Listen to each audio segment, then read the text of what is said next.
উত্তর কলকাতার একটি ছোট্ট জায়গা কাশীপুর।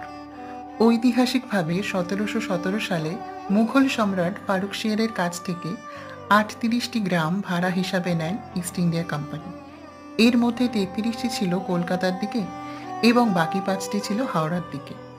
এরপর ১৭৫৮ সালে নবাব সিরাজউদ্দৌলার পতনের পর মির্জাফরের কাছ থেকে কোম্পানি এই গ্রামগুলি কিনে নেয়। কাশীপুর ছিল তাদের মধ্যেই একটি। আজ এসেছি কাশীপুর রাজবাড়িতে। বেশ অনেক দিনের ইচ্ছে ছিল এখানে আসার।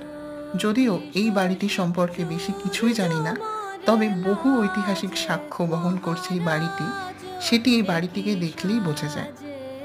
এখন এর বেশ কিছু অংশ প্রায় ভগ্নপ্রায় দশায় বললেই চলে। তবে সব থেকে যে অংশটি ভালো লেগেছিল সেটি হলো এই বাড়িটির পাশ দিয়ে বয়ে যাওয়া এই গঙ্গা নদীটি। সব মিলিয়ে বেশ অন্যরকম একটি জায়গা হলো এই কাশীপুর রাজবাড়ি।